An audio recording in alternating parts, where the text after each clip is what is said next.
Pemirsa, Ketua Umum PDI Perjuangan Megawati Soekarnoputri curhat kalau partainya ditinggal sendirian dalam Pilkada 2024. Belakangan PDI Perjuangan memang kesulitan membentuk koalisi untuk mengusung calon di beberapa wilayah seperti Jakarta dan Banten. Mundurnya Erlangga Hartarto dari kursi Ketua Umum Golkar juga disinyalir mengganggu pencalonan sejumlah kader Golkar. Koalisi Golkar dan PDI Perjuangan di Banten misalnya kini tak jelas muaranya. Kami akan membahasnya bersama dengan juru bicara PDI Perjuangan Ciko Hakim, Wakil Ketua Umum Partai Golkar Nurdin Halid, dan Direktur Eksekutif Indobarometer M. Kodari. Selamat malam Bang Ciko, Bang Nurdin, dan juga Mr. Q. Selamat malam. Selamat malam, Livia. Oke, baik. Sebelum kita mulai dialog hari ini, kita dengarkan kembali ya pernyataan dari Ibu Mega berikut ini. Lucu juga deh, kalau lihat nih sekarang pilkada nih. Yang ini nggak boleh sama yang itu, yang ini nggak boleh sama yang itu. Dibuatlah apa namanya nih sekarang. Aku sampai denger, liatin aja. Terus saya suka ngomong pada diri saya sendiri, kasihan deh PDI Perjuangan. Dikungkung, ditelikung, tinggal sendirian gitu. Wah, yang lain apa namanya? Kim Plus. Nek Kim Plus tuh plusnya apa yuk? Oh gitu. Bang Ciko, Bu Mega sekarang sampai curhat ditinggal sendirian. Menurut PDI Perjuangan ditinggal sendiriannya ini karena faktor apa? Sengaja atau tidak sengaja? Kami kan nggak bisa menyimpulkan kan, karena kan yang meninggalkan kan bukan kami. Jadi yang paling tahu adalah partai-partai yang terkait dengan itu semua. Tapi pada prinsipnya gini, ini kan disampaikan konteks curhat terkait dengan beberapa kejadian di pilkada. Tapi kan tidak mayoritas sebenarnya. Di berbagai banyak daerah, kabupaten kota khususnya, kami masih juga banyak kerjasama dengan partai-partai lain, dan partai-partai lain juga banyak juga yang kadernya mendaftar di DPC maupun di kami. Jadi ini sebenarnya secara keseluruhan tidak perlu menjadi masalah. Tapi harapan kami tentu partai-partai politik yang berada di negeri kita yang tercinta ini menjaga independensinya dan juga mengambil keputusan-keputusan yang terkait dengan kepentingan rakyat. Kalau kita bicara soal pilkada tentunya, ya kita bicara soal bagaimana mendapatkan tokoh atau calon kepala daerah dan calon wakil kepala daerah yang terbaik dan kemudian sama-sama untuk mengusung tanpa terlalu pusing dengan politik atau koalisi-koalisi yang sifatnya tidak utamanya bukan terkait dengan daerah yang dimana itu digelar. Jadi harapan kami kita fokus untuk itu. Begitu di perjuangan juga sebenarnya ditinggal sendirian juga nggak masalah. Bukan untuk pertama kalinya kami tidak berada dalam lingkaran kekuasaan atau lingkaran yang lebih banyak, tetapi justru bagi kami yang utamanya koalisi bersama rakyat itu lebih penting. Dan ini terjadi ketika pemerintahan Pak SBY misalnya. Kami berhasil membuktikannya dengan kemenangan-kemenangan di pilkada-pilkada kabupaten kota. Oke. Mas Kodari, menurut Anda PDIP ini sengaja ditinggalkan atau PDIP justru yang menutup diri makanya ditinggalkan? Iya, terima kasih. Kayaknya Zulfia bisa memberikan komentar panjang lebar, gantian saya yang jadi host. Jadi persoalan ini kan bisa dilihat dari dua sisi. Pertama, PDI Perjuangan merasa ditinggal, tapi bisa juga PDI-nya yang nggak mau gabung kan. Kalau kita lihat pilkada kali ini ya Bang Nurdin ya, ini kan ada sebuah tema besar atau judul besar yang namanya Koalisi Indonesia Maju Plus begitu. Jadi Koalisi Indonesia Maju Plus ini dugaan saya selain berbicara di pilkada juga akan berbicara mengenai pemerintahan ke depan. Nah, tondo-tondo yang ada pada hari ini kan PDI Perjuangan kan nggak mau bergabung dengan pemerintahan. Kelihatan dari statement misalnya ya ini sekarang kegelapan demokrasi, kemudian tidak ada pertemuan, ya paling tidak yang kita ketahui antara Ibu Mega dengan Pak Prabowo dengan Pak Jokowi, yang semuanya itu mengindikasikan bahwa memang PDI Perjuangan tuh tidak mau bergabung dengan Koalisi Indonesia Maju. Jadi sebetulnya sangat sederhana dan sangat logis bahwa kemudian Koalisi Indonesia Maju akan membuka diri dengan sesama anggota Koalisi Indonesia Maju begitu loh, dan tidak bergabung dengan PDI Perjuangan. Nah, saya kira salah satu contoh misalnya seperti di Sumatera Utara, bagaimana Koalisi Indonesia Maju membangun sebuah koalisi besar, dan PDI Perjuangan tidak mau bergabung dengan koalisi itu dan memilih mengajukan calon yang lain, yaitu Edi Rahmayadi yang notabene sebetulnya pada pemilu sebelumnya adalah kandidat yang tidak didukung oleh PDI Perjuangan. Contoh yang kedua, per hari ini kita mendengar bagaimana PDI Perjuangan tidak mewacanakan Ridwan Kamil juga seperti Koalisi Indonesia Maju, tetapi mewacanakan nama yang lagi-lagi 5 tahun yang lalu atau 2017, mohon maaf, itu justru menjadi lawan PDI Perjuangan, yaitu Anies Baswedan begitu. Yang notabene kalau saya sendiri sih tidak pernah terbayangkan juga bahwa PDI Perjuangan bisa akan mendukung Anies Baswedan. Tetapi pada hari ini ya kita lihat bahwa PDI Perjuangan mewacanakan mendukung Anies Baswedan. Ada pujian dari Pak Hasto, Mas Anies juga mengatakan I feel you Mas Hasto, dan seterusnya yang notabene ya saling mengirim pesan bahwa PDI Perjuangan itu mau bergabung dengan Anies Baswedan. Jadi singkatnya, kalau tadi ada judul ditinggal, tapi bisa juga sebetulnya judulnya diganti dengan tidak mau bergabung dengan Koalisi Indonesia Maju. Ya. Coba saya tanya dulu ke Bang Nurdin ya. Selama ini PDI Perjuangan diajak tidak sih dalam koalisi di beberapa tempat? Kita lihat di Banten contohnya, sebetulnya kan Golkar ini bisa dibilang hampir jadi ya dengan PDI Perjuangan. Tapi sekarang malahan tidak jelas gimana kabarnya. Itu karena faktor PDI Perjuangan yang tidak mau diajak bergabung, atau memang Golkar yang sudah ancang-ancang ingin meninggalkan, Bang Nurdin? Jadi judulnya itu memang kurang tepat ya. Jadi ini sekarang tidak ada istilah ditinggal dan meninggalkan. Kenapa? Kita lihat kemampuan undang-undang. Demokrasi bangsa ini dibangun di atas multipartai. Ada aturan yang membatasi seseorang bisa maju. Di lain sisi, aturan itu juga memungkinkan, membuka ruang, menghendaki orang untuk berkoalisi. Nah, ketika kita harus berkoalisi, karena menurut undang-undang 20% tidak cukup dari jumlah kursi di semua tingkatan, ya untuk pilkada dan pilgub, maka tidak ada pilihan kecuali melakukan komunikasi politik untuk mencukupkan daripada kursi. Nah, oleh karena itu, sekarang ini komunikasi politik di semua daerah itu berjalan dengan sangat dinamis ya. Di sekarang pilkada ini dan pilgub itu pilkada lebih dari kurang lebih 540 kabupaten kota, kemudian 38 gubernur itu tidak mudah untuk menyatukan semua partai dalam satu koalisi besar itu. Itu bukan hal yang mudah, itu hal yang sangat sulit. Di beberapa daerah PDP dengan Golkar juga ada, PDP dengan Koalisi Indonesia Maju juga, yang lainnya juga ada gitu ya. Hanya mungkin karena yang mencuat ini hanya Jakarta, DKI, Banten, Jawa Tengah, kemudian Sumatera Utara. Ini bukan mewakili daripada pergulatan politik seluruh Indonesia gitu. Jadi kalau Golkar tidak pernah merasa meninggalkan PDIP, Golkar partai terbuka. Sekarang pun PDIP di mana-mana kita selalu juga melakukan lobby politik untuk mengusung seseorang, karena hampir semua partai tidak ada yang memiliki golden ticket. Hanya ada mungkin tidak sampai 20 kabupaten kota partai itu memiliki golden ticket, itu harus berkoalisi. Ini kehendak undang-undang. Jadi istilah ditinggal meninggalkan itu sebetulnya tidak berlaku ketika undang-undang membuka ruang, karena memang multi partai ada pembatasan.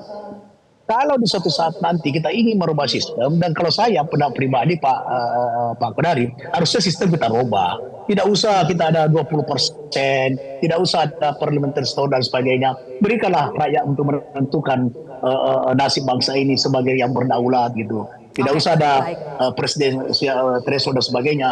Sehingga cukup kita membatasi bahwa yang berhak maju adalah calon dari partai yang memiliki suara di DPR RI misalnya. Sehingga ruang-ruang untuk kita berkoalisi itu tidak akan terkesan nanti ini ditinggal, ini dirangkul, ini dibegal, dan sebagainya. Dan kalau Golkar, usul ini mohon didorong di pemerintahan selanjutnya ya Bang Nurdin ya. Tapi untuk sekarang nih saya kembali lagi ke Bang Ciko. Bang Ciko, ada yang mengatakan, Bang Nurdin bilang ini bukan masalah ditinggalkan atau meninggalkan, tapi Mas Kodari mengatakan PDI Perjuangan yang tidak mau diajak untuk bergabung. Bagaimana jawaban Anda Bang Ciko?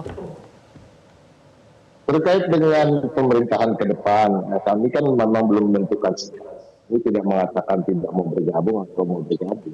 Tapi kembali lagi kalau kita bicara soal pilkada, ini kan terkait dengan tarif-tarifan lokal, situasi dan kondisi di daerahnya masing-masing. Dan ini berbeda, dan tidak bisa juga dipaksakan untuk suatu koalisi besar, misalnya yang mengusung pasangan calon presiden yang kemarin, kemudian diimplementasikan tentu bahkan pada daerah. Saya kasih contoh satu daerah lah, Bangka Belitung misalnya. Saya kebetulan adalah salah satu anggota tim nasional pemenangan pilkada. Dan saya salah satu daerah yang saya menjadi liaison officer atau LO, itu adalah Bangka Belitung. Di Bangka Belitung, dari 6 sampai 6 kabupaten dan 1 kota, koalisi kita banyak dengan teman-teman dari partai lain, seperti Gerindra, Golkar, dan lain-lain. Yang kebetulan kami yang calonnya juga kebanyakan yang diusung adalah kader DKP. Jadi ini bukan hal yang betul sepenuhnya ya soal tinggal meninggal. Saya sepakat dengan Bang Nurdin Halid. Saya juga sepakat dengan pendapat Bang Nurdin bahwa memang harus ada semacam keleluasaan bagi partai politik ke depannya untuk bisa mengusung dan tidak terlalu dibatasi. Bahkan jangan sampai ada aturan-aturan yang bisa membolehkan partai melawan kota kosong misalnya. Ini tapi ini kan menjadi PR ke depan. Tapi terkait dengan hari ini ya kita lihat bahwa memang betul apa yang disampaikan Bang Nurdin, bahwa daerah-daerah tidak sepenuhnya bisa menurun apa yang Oke, baik. Nah, selain Bu Mega tadi curhat bahwa PDI Perjuangan seolah ditinggalkan sendirian di pilkada ini ya, ada juga kisah horor yang disampaikan oleh Sekjen PDI Perjuangan Hasto Kristianto. Coba kita simak bersama. Mbak Airin sudah bertemu dengan Pak Baskara, sudah bertemu dengan saya. Dari pengalamannya yang memiliki kapasitas sebagai pemimpin untuk memimpin Banten, kemajuan di Kota Tangerang Selatan tidak bisa diragukan karena kepemimpinan beliau, sehingga partai siap bekerja sama. Semoga tidak ada gangguan-gangguan. Kalau orang Jawa itu tidak ada genderuwo-genderuwo yang bisa mengganggu ya. Semoga tidak ada genderuwo-genderuwo yang bisa mengganggu. Siapa sih yang berpotensi menjadi genderuwo-genderuwo dalam pilkada ini? Boleh dijawab nanti. Kita akan bahas usai jeda pemirsa. Oke, kembali lagi di Prime Time News. Mas Kodari, tadi sudah dengar ya tadi pernyataan dari Mas Hasto soal kayaknya sih duet PDI Perjuangan dengan Golkar itu bakal terjadi di Banten asal tidak ada yang ganggu-ganggu, tidak ada genderuwo-genderuwo yang mengganggu. Benar tidak sih ada potensi horor genderuwo yang bisa mengganggu duet PDIP dengan Golkar di Banten, Mas Kodari menurut Anda? Atau berlebihan saja itu statement dari Mas Hasto? Ya, jadi saya melihat perolehan kursi di Banten ya 2024 ini ada 4 partai yang mendapatkan 14 kursi, kemudian itu Golkar, Gerindra, PDI, PKS, lalu Demokrat 11, PKB 10, Nasdem 10, PAN 7 dan seterusnya. Jadi dari 100 kursi itu berarti syarat untuk mengajukan calon itu 20 kursi. Nah, menurut saya pada titik ini sebetulnya PDI Perjuangan kalau memang mau maju tidak punya kesulitan karena dia sudah punya 14 kursi. Dia tidak harus dengan Golkar, dia bisa dengan misalnya dengan PKS, misalnya dengan Demokrat, dengan PKB, dengan Nasdem, bahkan dengan P3 pun, kalau P3 nggak cukup ya, 14 tambah 4 masih kurang dari 20. Jadi banyak pilihan sebetulnya. Nah, jadi kalau kita bicara proses-proses pilkada pada hari ini, ya dikembalikan saja kepada aturan yang ada. Saya kira ini memang 2024 ini ada suasana kebatinan yang khusus ya, yang membuat terminologi-terminologi dan suasana yang terjadi pada tahun 2019 misalnya, itu tidak keluar terminologi itu. Jadi ya memang ini yang saya sebut tadi dengan ini ditinggalkan atau nggak mau gabung gitu loh. Kan kalau partai lain disebut genderuwo, tentunya partai itu kan nggak mau deket-deket gitu loh. Jadi biasanya yang sekarang pertanyaannya siapa yang genderuwo, siapa yang orang, kan begitu kan? Ya kan? Nah, yang nggak mau gabung itu yang saya kira adalah genderuwo. Karena dia ya orang kumpul sama orang ya genderuwo kan jangan deket-deket sama orang. Itu kalau menurut saya sih, Silvia. Gimana tuh Bang Ciko? Siapa yang manusia, siapa yang genderuwo? Jangan-jangan yang tidak mau diajak itu yang genderuwo, kata Bang Kodari ya. Pak Hasto kan tidak menyebut partai politik, mungkin Pak Hasto menyebut tokoh-tokoh politik, itu aja. Saya hanya mau sampaikan sampai situ aja. Termasuk mungkin orang-orang seperti Mr. Q ini, yang juga sahabat saya. Tapi ada prinsipnya gini, bagi kami di PDI Perjuangan itu tadi, bahwa kami tidak merasa bahwa keputusan untuk bergabung dalam pemerintahan yang ke depan sekarang itu menjadi prioritas untuk bisa kami putuskan segera mungkin. Jadi kami memang belum memutuskan, dan ini harapan kami tidak berimbas pada apa-apa yang terkait dengan koalisi di pilkada. Karena pilkada ini kan kita mencari tokoh, kita mencari sosok, kita mencari individu, kita mencari pemimpin yang terbaik bagi daerahnya masing-masing. Kalau kita bicara misalnya terkait dengan pilkada Jakarta, kita sudah tahu hasil survei yang mengatakan bahwa ada nama Pak Anies, dan nama Pak Ahok yang berada di posisi 1 dan 2, yang begitu kuat posisinya, kemudian disusul oleh Bang Ridwan Kamil. Nah, harapan kami kan dan harapan masyarakat itu kan tercermin dari hasil survei. Nah, sesungguhnya kan lebih elok misalnya kalau bisa maju ketiga-tiganya lalu berkontestasi jadi 3 calon gitu. Nah, ini yang menjadi pertimbangan-pertimbangan kenapa juga PDI Perjuangan kadang-kadang dianggap lambat untuk mengambil keputusan, karena bagi kami suara-suara arus bawah ini juga harus diperhatikan, sehingga kami berusaha dan berupaya sekuat tenaga untuk bisa memunculkan nama-nama yang memang diinginkan arus bawah, yang tercermin dari tentunya salah satu indikatornya hasil-hasil survei. Dan ini saya rasa sama dengan Partai Golkar. Partai Golkar sebagai partai yang modern, kami bahkan mengetahui mereka lebih seksama lagi kalau bicara soal survei, dan betul-betul ada tenggat waktu, ada jadwal-jadwal survei yang dilakukan dan baru kemudian mengambil keputusan. Jadi bukan serta-merta dengan emosi-emosi bahwa harus berkoalisi dengan sama pengusung pilpres tanpa memperhatikan suara-suara arus bawah. Arus bawah itu suaranya dari mana? Ya dari hasil survei salah satu. Oke, baik. Bang Nurdin, kalau begitu sebetulnya dengan mundurnya Pak Erlangga sebagai Ketum Golkar, ada pengaruhnya tidak sih terhadap pencalonan sejumlah kader Golkar, terutama lagi-lagi di Banten? Karena kita tahu sebetulnya pasangan Airin itu digadang-gadang berpasangan dengan Ade Sumardi dari PDI Perjuangan. Tapi dengan mundurnya Erlangga, konstelasi politik berubah. Apakah berubah juga akhirnya koalisi PDI Perjuangan dengan Golkar di Banten? In prinsip bahwa Partai Golkar itu bekerja sesuai dengan sistem ya, seperti dikatakan oleh Bung Ciko tadi. Jadi kita ada sistem, ada tim pilkada, ada mekanisme dan sebagainya. Nah, sekalipun ada faktor objektivitas, ada faktor subjektivitas. Nah, untuk Banten itu kita menggunakan murni faktor objektivitas, di mana Airin itu adalah berdasarkan survei. Kita menentukan pilkada itu 2 kali survei baru kita menetapkan itu. Nah, tentu dengan lobby politik karena kita tidak cukup.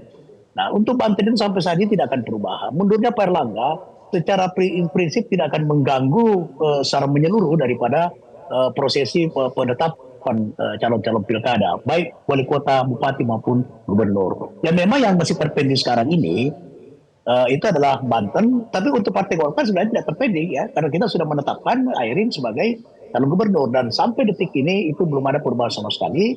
Dan kedepannya juga insya Allah mudah-mudahan tidak terjadi perubahan. Hanya saja Ibu Airin ini kan ditugaskan untuk diberi surat tugas, diberi rekomendasi untuk mencari pasangan, sehingga sebetulnya Ibu Airin ini tinggal menunggu B1 KWK. Begitu ada pasangannya dengan partai cukup, maka langsung diterbitkan B1 KWK oleh Partai Golkar. Jadi hal-hal yang prinsip itu sebetulnya insya Allah tidak akan berpengaruh secara signifikan dengan mundurnya Pak Erlangga Hartarto. Nah, Jakarta juga begitu. Jakarta kita sudah menetapkan Pak Ridwan Kamil dan sudah disediakan rekomendasi, tinggal sekarang siapa wakilnya. Nah, begitu sudah ada wakilnya yang ditetapkan, maka itu sudah langsung dikeluarkan B1 KWK oleh partai golongan karya. Nah, untuk Jakarta memang Golkar itu jauh dari kecukupan, maka diserahkan kepada koalisi untuk menetapkan daripada wakil Pak Ridwan Kamil. Kalau mundurnya Pak Erlangga tidak akan mempengaruhi pencalonan Airin di Banten, apakah justru yang bisa mempengaruhi justru genderwo yang disebut oleh Mas Hasto tadi, Bang Nurdin? Saya berterima kasih ya, kalau sebagai wakil ketua Partai Golkar, sangat berterima kasih kepada sahabat kita dari PDIP kalau ikut mengusung Bu Airin, itu berarti cukup ya. Berarti cukup, dan mudah-mudahan Bu Airin tetap pada prinsipnya bahwa dia akan maju. Nah, sebetulnya beliau itu kan terpilih anggota DPR ini dengan suara yang luar biasa, 400.000 lebih. Nah, tapi karena dia ingin melanjutkan membangun di daerahnya, maka dia lebih memilih menjadi calon gubernur daripada anggota DPR RI. Sekalipun rakyat memberi kepercayaan yang luar biasa. Nah, sepanjang cukup partainya, dan terima kasih kalau PDIP bisa mendukung Ibu Airin, itu berarti cukup. Nah, itu saya kira Ibu Airin akan bisa berlayar untuk Banten 1 di 2024 akan datang. Berlayarnya dengan PDI Perjuangan tidak, Bang Nurdin? Ya sekarang ini kan memang tinggal sebetulnya kalau kita membaca ya itu tinggal tidak banyak pilihan, hanya termasuk PDP juga salah satu yang bisa bersama dengan Golkar di Banten itu. Dan kalau PDIP berkenan mendukung Ibu Erin dan Ibu Erin itu tetap pada keyakinannya untuk maju, saya kira ini adalah faktor yang sangat baik ya untuk proses demokrasi kita ke depan. Oke. Terakhir, Mas Kodari, Anda melihat bagaimana efek mundurnya Erlangga Hartarto terkait dengan pencalonan sejumlah kader Golkar, terutama Airin di Banten. Apakah bisa tetap jadi berpasangan dengan perwakilan dari PDI Perjuangan atau akan berubah konstelasinya? Saya kira ada dua kategori ya pencalonan pada hari ini. Pertama yang sudah ditetapkan oleh masing-masing partai dan ada yang belum ditetapkan. Kalau yang belum ditetapkan tentu juga masih bisa berubah karena berbagai macam variabel, bukan hanya internal Partai Golkar tetapi juga bagaimana sikap dari partai-partai politik yang lain. Kalau yang nomor dua, saya kira secara garis besar justru malah semakin solid ya. Walaupun ini tentu kembali kepada siapa yang akan terpilih sebagai ketua umum Partai Golkar.